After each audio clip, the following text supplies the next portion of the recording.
नमस्कार विद्यार्थी मित्रांनो, मी अनुप नागपुरे आणि तुमचं मी स्वागत करतोय आपल्या सिलेक्शन देणाऱ्या बॅचमध्ये. मित्रांनो, आपण ऑलरेडी असिस्टंट टाउन प्लॅनर 2024 साठी नवीन बॅच लॉन्च केलेली आहे. ओके, सो त्याचे लाईव्ह क्लासेस सुद्धा सुरू झालेले आहे. त्या संदर्भात त्याच्या लिंक्स वगैरे जे असतील त्या तुम्हाला डिस्क्रिप्शनमध्ये दिल्या जातील. ओके, तर आजचा जो टॉपिक होता तो होता बॉम्बे टाउन प्लॅनिंग ऍक्ट. पण बॉम्बे टाउन प्लॅनिंग ऍक्ट चालू करण्याच्या आधी एक सिंपल एक थिंक आहे की कोर प्लॅनिंग किंवा एरिया ऑफ कोर प्लॅन काय असतो. बघा, सिंपल काही कंडिशन्स आहेत की एरिया ऑफ कोर प्लॅन काय असतो. की नॉर्मली आपण काय करतो की कोर एरिया प्लॅनिंग जो असतो, ज्यामध्ये अर्बन आणि रिजनल प्लॅनिंग सिस्टीम मध्ये कोर एरिया प्लॅनिंग केली जाते, ज्यामध्ये perspective plan, regional plan, development plan, town planning scheme अशा बेसिकली 4 गोष्टी बघितल्या जातात. त्यापैकी पर्स्पेक्टिव्ह प्लॅन हा थोडा वेगळा पद्धतीचा प्लॅन आहे, जो की आपण MRTP ऍक्ट किंवा बॉम्बे टाउन प्लॅनिंग ऍक्टच्या अंतर्गत येत नाही. ओके, आता बॉम्बे टाउन प्लॅनिंग ऍक्ट जो आहे, जो की डिस्क्राईब केला जाईल पुढच्या स्लाइड मध्ये, त्याआधी पर्स्पेक्टिव्ह प्लॅनिंग काय आहे हे प्रॉपरली समजून घ्या. आता बघा, पर्स्पेक्टिव्ह प्लॅन करताना किंवा एखादं प्लॅनिंग करताना तुम्हाला माहिती आहे की त्याचा झोनिंग फॅक्टर किंवा एरिया हा किती मोठा असतो. म्हणजे साधारणतः जर का मी एक एक्झाम्पल द्यायचं ठरवलं तर तुम्हाला माहिती आहे की मुख्यमंत्री एका राज्याला बघतात, मुख्यमंत्री एका राज्यासाठी असतात आणि बाकी एरिया बघण्यासाठी त्यांनी काही सब डिव्हिजन किंवा सब ऑर्डिनेट तिथे फिलअप केले असतील. म्हणजे MLA च्या फॉर्मॅटमध्ये प्रत्येक एका डिस्ट्रिक्टसाठी किंवा एरियासाठी एक MLA आहे आणि तो काय करतो, तिथल्या बॉडीजला मॅनेज करतो किंवा तिथल्या एरियाला मॅनेज करतो आणि तिथे असणाऱ्या सगळ्या गोष्टी या मेन बॉडी म्हणजेच काय मुख्यमंत्र्यांपर्यंत पोहोचवतो. सिमिलरली जर का पर्स्पेक्टिव्ह प्लॅनला मला डिफाईन करायचं असेल तर पर्स्पेक्टिव्ह प्लॅनच्या केसमध्ये काय होतं की ज्यावेळेला आपण महाराष्ट्र रिजन हा अज्युम करू किंवा ज्यावेळेला आपण महाराष्ट्राला पूर्ण बघतो, त्या केसमध्ये मित्रांनो सगळ्यात महत्वाची गोष्ट काय आहे की यामध्ये महाराष्ट्राचा जर का विचार केला तर त्या केसमध्ये महत्वाच्या बेसिक काही गोष्टी असतात. जसं की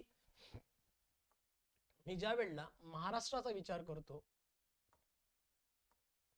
महाराष्ट्र रिजनचा विचार करतो, त्यावेळेला या महाराष्ट्राला नंबर ऑफ कॅटेगरीज मध्ये आपण डिवाइड केलाय. जसं की फर्स्ट एक मराठवाडा म्हणून रिजन आहे. ओके, मराठवाडा रिजन आहे.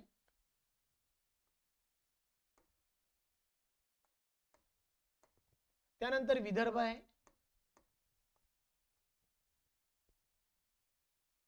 त्यानंतर पश्चिम महाराष्ट्र आहे. ओके, किंवा अजून एक कोकण म्हणूया. सो काय केलंय, या नंबर ऑफ रिजनला तुम्ही डिस्ट्रीब्यूट केलं आणि या रिजन मध्ये जेवढे रिजन तुम्हाला माहित आहे की जसं विदर्भ म्हटलं, मराठवाडा किंवा पश्चिम महाराष्ट्र, या सगळ्यांचे जे काही प्रॉब्लेम्स असतील किंवा सगळ्यांचे जे काही इश्यू आहे, हे सगळ्या डिस्ट्रिक्ट किंवा सगळ्या रिजनचे सारखे इश्यूज नाही आहेत. कारण तुम्हाला माहित आहे आज मराठवाडा वेगळाच इश्यू फेस करत आहे, विदर्भाला वेगळाच आहे, पश्चिम महाराष्ट्राला वेगळाच आहे, कोकणला समुद्राचा किनारा भेटलाय त्याच्यामुळे तिकडे एक वेगळाच इश्यू चालू असेल. सो प्रत्येक रिजनचे हे वेगवेगळे इश्यूज आहे आणि प्रत्येक रिजनच्या प्रत्येक इश्यूवर वेगवेगळे प्रिव्हेन्शन किंवा सोल्युशन असतील. त्यामुळे एकच प्लान तयार करणे आणि तोच एक अप्लिकेबल करणे हे चुकीचं ठरेल. कारण एक प्लान सगळ्या इश्यूजचे, सगळ्याच प्रॉब्लेमचे सोल्युशन देऊ शकत नाही. त्यामुळे काय की नॉर्मली काय केलं जातं की पूर्ण एका रिजनला, पूर्ण एका एरियाला नंबर ऑफ पार्ट मध्ये डिवाइड करून तिथल्या priorities, basic needs, amenities, social amenities या सगळ्या गोष्टींवर विचार करून तिथल्या गोष्टी सॉल्व्ह केल्या जातात आणि त्या प्लॅनला आपण काय म्हणतो, पर्स्पेक्टिव्ह प्लॅन. लक्षात घ्या, हा असतो पर्स्पेक्टिव्ह प्लॅन, जो की फ्युचर प्रोव्हिजन साठी बघितला जातो. म्हणजे पर्स्पेक्टिव्ह प्लॅन तयार करताना हा प्लॅन नॉर्मली 20 to 25 इयरच्या बेस साठी तयार केला जातो. म्हणजेच काय, हा प्लॅन तयार करताना तुम्हाला एक लक्षात येईल की हा प्लॅन नॉर्मली 20 ते 25 वर्षासाठीच्या कालावधीसाठी तयार केला जातो. रिवाइज करण्याच्या यामध्ये काही प्रोसिजर आहेत, बट तरीही एक लक्षात ठेवायचं की हा लॉंग स्पॅन असतो, लॉंग स्पॅन प्लान आहे, जो की ब्ल्यूप्रिंट, रिटर्न, बुकलेट, प्लान, मॅप्सच्या फॉर्मॅटमध्ये असतो. लक्षात ठेवायचंय. ओके, आता म्हणजे बघा काही गोष्टी ज्या बघितल्या की जसं की मी आता एक विचार करतोय की सपोज टू बी विदर्भ घेतला. ओके, विदर्भ जर घेतला तरी विदर्भामध्ये नंबर ऑफ पुन्हा सब रिजन्स आहेत किंवा सब डिव्हिजन्स आहेत. जसं की फॉर एन एक्झाम्पल मी म्हणतोय की इको सेन्सिटिव्ह झोन आहे, इको सेन्सिटिव्ह झोन आहे. ओके, इकडे अर्बन एरिया आहे, इथे रुरल एरिया आहे, इथे टुरिझम आहे, मायनिंग आहेत. ओके, मग पुन्हा विदर्भाचे जेवढेही प्रॉब्लेम्स असतील, नंबर ऑफ प्रॉब्लेम्स आहेत, विदर्भाचे नंबर ऑफ प्रॉब्लेम्स आहेत. जसं इको सेन्सिटिव्ह झोन असेल म्हणजे अमरावती डिस्ट्रिक्ट मध्येच एक मेळघाट एरिया येतो जिथे टायगर रिझर्व्ह फॉरेस्ट आहे, तिकडे चंद्रपूर येते जिकडे मायनिंग्स आहेत, ताडोबा येतो तिकडे जे काही फॉरेस्ट आहे, बाकी अर्बन एरिया आहे, बाकी रुरल एरिया आहे. या सगळ्यांचे प्रॉब्लेम्स हे डिफरंट डिफरंट प्रॉब्लेम्स आहेत. कुठे ट्रान्सपोर्टेशनचा प्रॉब्लेम आहे, कुठे वॉटर सप्लायचा प्रॉब्लेम आहे, कुठे ड्रेनेजचा प्रॉब्लेम आहे, कुठे डेव्हलपमेंटचा प्रॉब्लेम असेल. सो नंबर ऑफ प्रॉब्लेम्स आहेत. मग काय तर या एका रिजनला फर्स्ट प्रायोरिटी वाईज त्यांचे इश्यू ठरवून एक बेसिक प्लान जो तयार केला जातो त्यालाच बोलतो आपण पर्स्पेक्टिव्ह प्लान. ओके, आता नॉर्मली काय की पर्स्पेक्टिव्ह प्लान जो आहे हा त्या पर्टिक्युलर एरियाच्या किंवा त्या पर्टिक्युलर रिजनच्या इश्यूजवर किंवा प्रॉब्लेम्सवर ठरवला जातो. म्हणजेच काय, इथे सपोज टू बी आता जर का इथे प्रॉब्लेम असेल की इको सेन्सिटिव्ह झोनचा एखादा प्रॉब्लेम असेल तर तो त्या पद्धतीने ठरवला जातो. तिथे नंतर मग कोण काम करेल, मग नॉर्मली काय केलं जातं की प्रत्येकच वेळेला जसं की अर्बनच्या काही नीड्स आहेत बघा, साधा सिंपल काही एखादं एक्झाम्पल घेऊ. अर्बन एरियाच्या आणि इको सेन्सिटिव्ह झोनच्या ज्या काही नीड्स असतील त्या सेम सारख्या नीड्स नाही आहेत. अर्बन एरियामध्ये मला काय पाहिजे, प्रॉपर ट्रान्सपोर्टेशन पाहिजे, प्रॉपर ट्रॅफिक पाहिजे, प्रॉपर इन्फ्रा पाहिजे, रोड पाहिजे, त्यानंतर वॉटर सप्लाय पाहिजे, ड्रेनेज पाहिजे. ह्या सगळ्या गोष्टी ज्या आहेत मला नॉर्मल ज्या जगण्यासाठी लागतात ह्या मला इथे पाहिजे. पण इको सेन्सिटिव्ह झोनचा विचार जर केला तर या गोष्टी मला तिथे इको सेन्सिटिव्ह झोन मध्ये नको. तिथे रोड नको, daily water supply from tap नको, तिथे काय इन्फ्रा नको, तिथे काय ट्रान्सपोर्टेशन ट्रॅफिकच्या गोष्टी नको. मग अशा केसेसमध्ये याला डेव्हलप करण्याचे चॅलेंजेस वेगळे आहेत आणि याला डेव्हलप करण्याचे चॅलेंजेस वेगळे आहेत. मग अशा केसेसमध्ये मग अर्बन एरियाला डेव्हलप करण्यासाठी तिथली लोकल बॉडी जी असेल किंवा लोकल अर्बन किंवा ULB ज्या असतील, अर्बन लोकल बॉडीज असतील, त्या काम करू शकतात. पण इको सेन्सिटिव्ह झोन सारख्या एरियामध्ये तुम्हाला स्पेशल प्लॅनिंग ऑथॉरिटीलाच अपॉइंट करावं लागेल, ज्याला आपण आपल्या लँग्वेजमध्ये SPA बोलतो. लक्षात ठेवायचं. Okay, so special planning authorities फक्त तिथे काय करू शकते, काम करू शकते.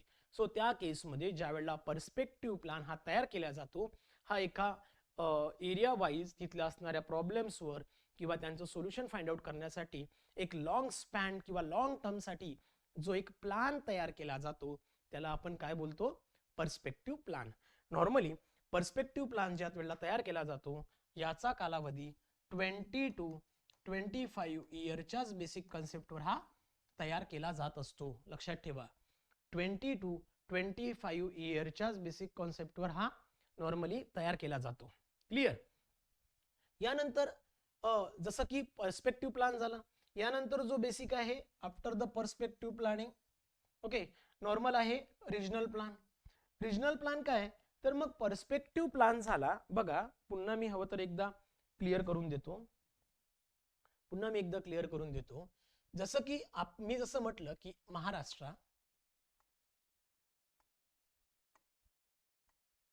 ओके, महाराष्ट्र आहे. आता महाराष्ट्राच्या केसमध्ये मी फक्त एक विदर्भ रिजन बघतो. ओके, आणि Vidarbha region suppose to be हा विदर्भ असेल. ओके, हा विदर्भ आहे ज्यासाठी आपण काय तयार केलंय, पर्स्पेक्टिव्ह प्लॅन तयार केलाय. पण हा पर्स्पेक्टिव्ह प्लॅन अप्लाय करताना तुम्हाला त्याला नंबर ऑफ रिजनल एरियाज मध्ये फॉर्म करावं लागेल. मग रिजनल एरिया जे फॉर्म केले जातात हे नॉर्मली पर्टिक्युलर इश्यूजवर फॉर्म केले जातात, पण फॉर्च्युनेटली आपल्या महाराष्ट्रामध्ये सगळे रिजनल एरिया हे डिस्ट्रिक्ट लेवलवरच फॉर्म केले गेले आहेत. म्हणजेच काय, इथे जर का मी विचार केला तर इथे सपोज टू बी अमरावती असेल, नागपूर आहे, यवतमाळ आहे, इकडे कुठेतरी वर्धा आहे, वाशिम असेल, अकोला आहे, बुलढाणा असेल. ओके, सो अशा पद्धतीत काय केले, नंबर ऑफ रिजन्स फॉर्म केलेत आणि या रिजन किंवा डिस्ट्रिक्ट लेवलवर एक स्पेशल प्लॅन तयार केला गेलाय, त्याला आपण बोलतोय RP, regional plan. This is the regional plan. लक्षात ठेवा, दिस इज द रिजनल प्लॅन. मग नॉर्मल रिजनच्या बेसिसवर जो तयार केला गेलाय त्याला आपण बोलतो रिजनल प्लॅन. आता रिजनल प्लॅनच्या कंडिशन मध्ये, म्हणजे जर का मी डिस्ट्रिक्टला अज्युम केलं तर डिस्ट्रिक्ट मध्ये काय काय येतं, नॉर्मली बघा डिस्ट्रिक्ट मध्ये काय काय येतं, एका डिस्ट्रिक्ट मध्ये काय काय येऊ शकतं, तर नॉर्मली की अर्बन लोकल बॉडीज येऊ शकतात, किंवा लोकल ऑथॉरिटी येऊ शकते. जसं की अर्बन लोकल बॉडीज, लोकल ऑथॉरिटीच्या केसमध्ये बघितलं तर म्युन्सिपल कॉर्पोरेशन आहे, म्युन्सिपल काउन्सिल आहे, नगर परिषद आहे. इकडे लोकल ऑथॉरिटीच्या केसमध्ये जिल्हा परिषद आहे, ज्याला आपण झडपी बोलूया, जिल्हा परिषद आहे, पंचायत समिती आहे. मग अशा सर्व केसमध्ये तुम्हाला तिथलं डेव्हलपमेंट सुद्धा ऑब्झर्व करायचं असेल. मग एका डिस्ट्रिक्टमध्ये नॉर्मली कॉर्पोरेशन येत आहेत, ग्रामपंचायत येत आहेत, नगर परिषद येत आहेत, काउन्सिल येत आहेत, जिल्हा परिषद येत आहेत, पंचायत समिती येत आहेत. मग त्यांच्या लेवलवर सुद्धा एक नॉर्मल डेव्हलपमेंट व्हायला पाहिजे, म्हणून त्या केसमध्ये आपण पुन्हा एखाद्या डिस्ट्रिक्टमध्ये पुन्हा काय करतो, एक डेव्हलपमेंट प्लॅन तयार करतो, ज्याला आपण डीपी बोलतो. And this is the development plan. लक्षात घ्या, म्हणजेच काय, डेव्हलपमेंट प्लॅन हा नॉर्मली त्या पर्टिक्युलर रिजनच्या अंडरमध्ये, डिस्ट्रिक्टच्या अंडरमध्ये आपण एका अर्बन लोकल बॉडीच्या सुपरविजन मध्ये याला बिल्टअप केला जातो किंवा याला प्रिपेअर केला जातो. And in between that development प्लॅनच्या अंडरमध्ये मग येतील टाउन प्लॅनिंग स्कीम. म्हणजे जर का याचा एरिया वाईज जर का फॉर्मॅट बघितला तर perspective area, regional plan, development plan and last is nothing but the town planning scheme. Clear? I hope clear. कारण आपण लाईव्ह लेक्चर मध्ये खूप डीपली घेतोय, इथे मी फक्त ओव्हरऑल इन्फॉर्मेशन सांगतोय की नेमकं या प्रोसिजर काय आहेत किंवा यामधनं गो थ्रू करताना कोणत्या कोणत्या गोष्टीचं लक्षात ठेवायचं आहे. ओके, तिकडे लाईव्ह लेक्चर्स मध्ये सुद्धा आपण खूप डीपली जाऊन प्रत्येक गोष्ट प्रॉपर एक्सप्लेन करून सांगितलेली आहे. Okay, so next is nothing but the, आता या सर्वांसाठी ना काय केलंय की या सर्व गोष्टी प्रिपेअर करण्यासाठी एक प्लॅनिंग सिस्टीम तयार करण्यात आली होती. ओके, आणि त्या प्लॅनिंग सिस्टीमचं नॉर्मल नाव आहे Bombay town planning act 1915. Okay, आता नॉर्मली काय झालंय की बॉम्बे टाउन प्लॅनिंग ऍक्ट जो आहे 1915 हा नॉर्मली केसमध्ये काय झालं होतं की हा जेव्हा भारत स्वतंत्र होण्याच्या आधी, means before the independence, so त्या केसमध्ये असं नाही की प्लॅनिंग प्रोसेस आत्ता 4-5 वर्षाच्या आधीची गोष्ट आहे किंवा या 10-15-20 वर्षातली आहे, नाही. 1915 पासून चालू आलेला हा काळ आहे, ज्यामध्ये 1915 मध्ये प्लॅनिंग ह्या विषयाविषयी कॉन्सेप्ट जो तयार केला गेला होता आणि त्या संदर्भातला जो ऍक्ट तयार केला गेला होता तो बॉम्बे टाउन प्लॅनिंग ऍक्ट होता 1915. हा सगळीकडे लागू करण्यात आला होता. ओके, आता यामध्ये कंडिशन्स काय होत्या तर प्रॉपर समजून घ्या. काय झालं की 1915 मध्ये बऱ्यापैकी आपल्याकडे अर्बनायझेशन आणि इंडस्ट्रियलायझेशन व्हायला सुरुवात झाली.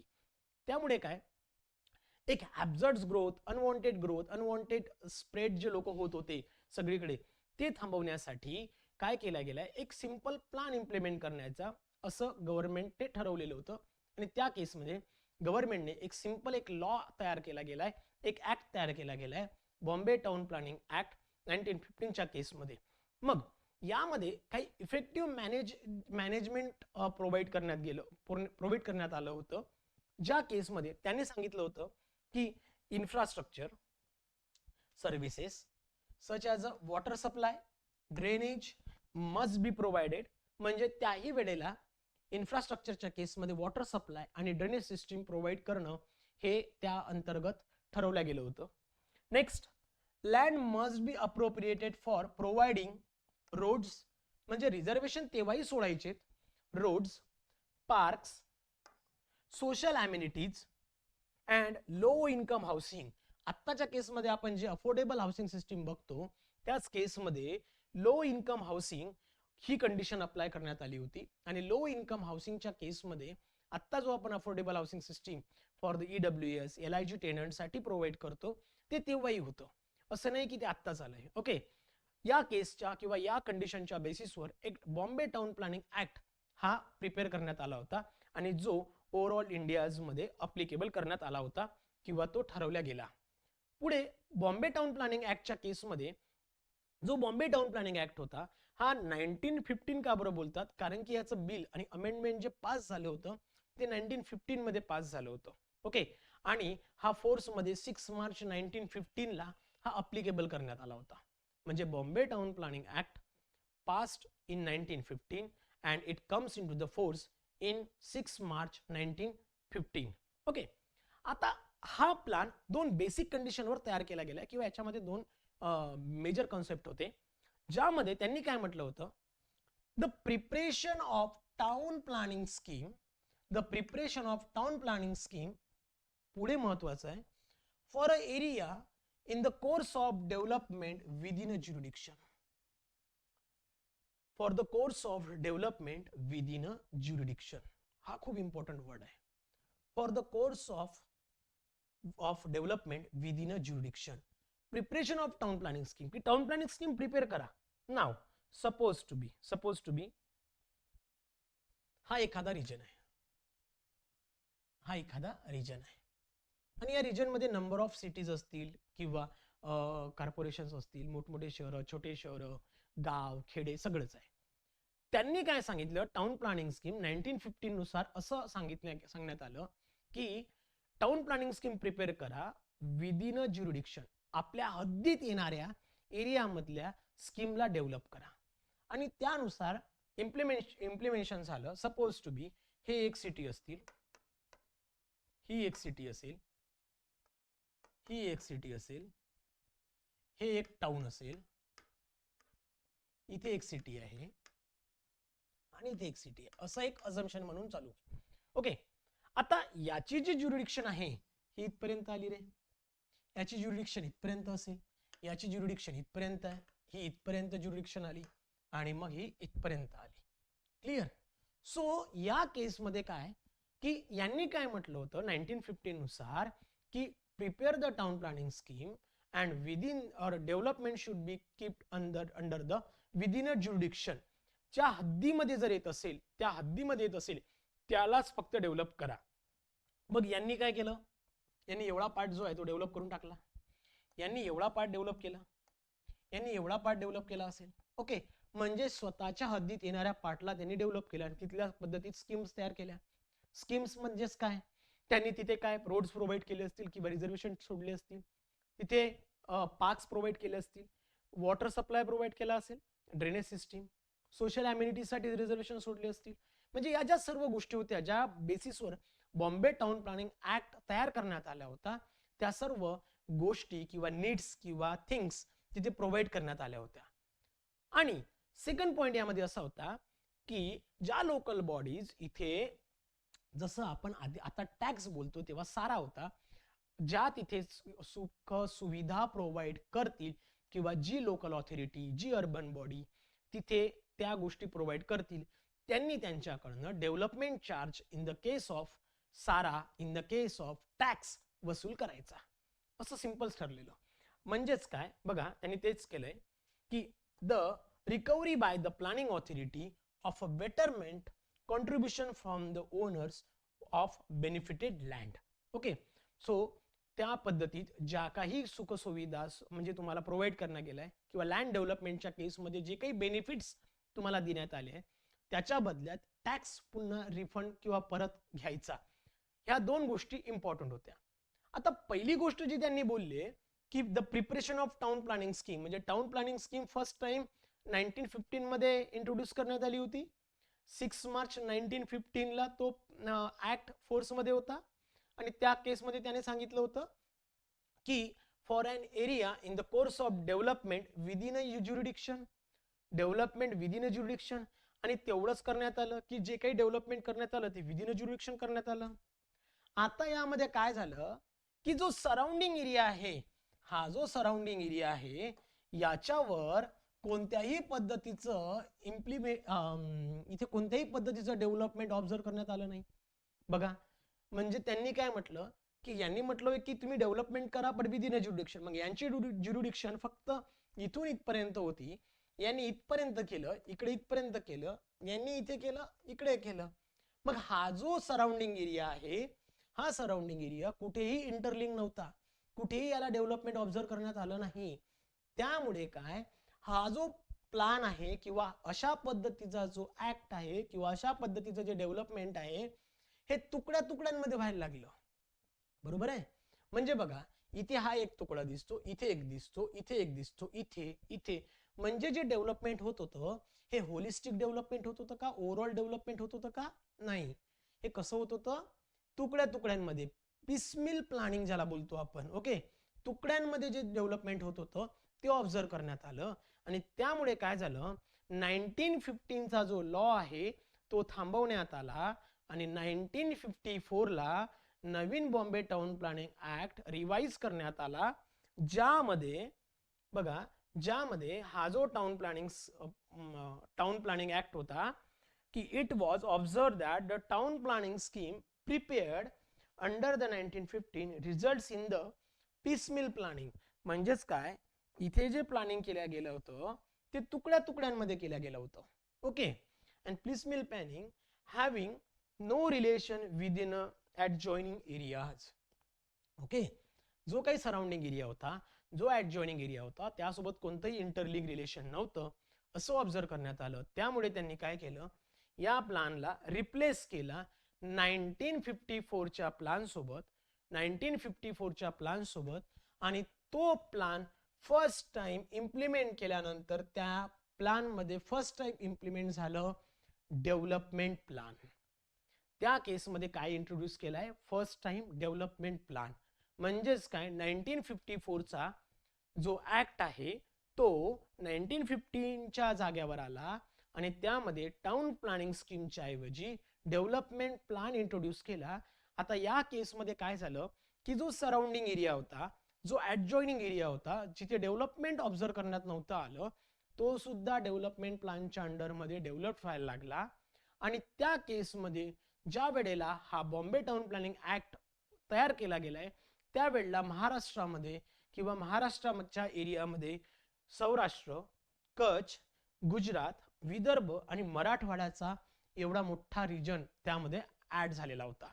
म्हणजे काही भाग सौराष्ट्रचा, कच्छ पर्यंतचा एरिया, गुजरातचा काही एरिया, विदर्भ, मराठवाडा हा संपूर्ण मिळून एक महाराष्ट्र तयार झालेला होता, जो की 1954 चा ऍक्ट जेव्हा लागू झाला. ओके, पण पुढे काय झालं की थोड्या दिवसानंतर किंवा थोड्या कालावधीनंतर त्या केसमध्ये सौराष्ट्र, कच्छ, गुजरात हा जो पार्ट आहे तो एलिमिनेट करण्यात आला किंवा तो महाराष्ट्रातून निघून गेला आणि मग फक्त आणि फक्त विदर्भ, मराठवाडा, कोकण किंवा पश्चिम महाराष्ट्र एवढेच रिजन उरले. आणि मग यांच्यासाठी एक नवीन पुन्हा प्लॅन रिवाइज करण्यात आला, ज्याचं नाव दिलं होतं MRTP act 1966, Maharashtra regional and town planning act 1966. मग एवढ्या पार्टसाठी हा नवीन एक पार्ट पुन्हा जन्माला घातला, ज्यामध्ये बेसिक 4 गोष्टी अप्लाय केल्या गेल्या होत्या: regional planning, development planning, town planning scheme आणि न्यू टाउन. अशा पद्धतीने MRTP ऍक्ट हा लागू झाला किंवा MRTP ऍक्टचा हा जन्म झाला. लक्षात आलंय? आपण इथे खूप फास्ट घेतलंय किंवा खूप इझिली घेतलं किंवा खूप कमी माहितीत घेतलं, जसं की आपण आपल्या लाईव्ह व्हिडिओजमध्ये खूप पूर्णपणे ह्याला इंट्रोड्यूस केलेला आहे प्रॉपर, किंवा एक्सप्लेन करताना सुद्धा सगळ्याच गोष्टी आपण कव्हर केलेल्या आहे. तुम्ही त्या व्हिडिओजमधनं सुद्धा जाऊ शकता. ओके, सो अशा पद्धतीने MRTP ऍक्ट तयार झाला होता. आता MRTP ऍक्टच्या केसमध्ये आपण नवीन व्हिडिओजमध्ये काही त्याचे क्लॉजेस बघूया की MRTP ऍक्टच्या केसमध्ये कोणते कोणते क्लॉजेस आहेत, कोणत्या कोणत्या कंडिशन्स आहेत. त्यामध्ये regional plan, development plan, town planning scheme, new town, development charges चे काय काय कंडिशन्स अप्लाय होत आहेत आणि या वेळेला सेक्शन्स लक्षात ठेवायचे आहेत आणि सेक्शन कसे लक्षात ठेवायचे याच्या काही सिंपल ट्रिक्स आपण तयार केलेल्या आहेत, त्यामधनं सुद्धा गो थ्रू करूया. ओके, सो मित्रांनो, थँक्यू सो मच. भेटूया आपण आपल्या उद्याच्या नवीन लेक्चरमध्ये, ज्यामध्ये आपण बघूया MRTP ऍक्टचे काही clauses. Thank you so much. Thank you.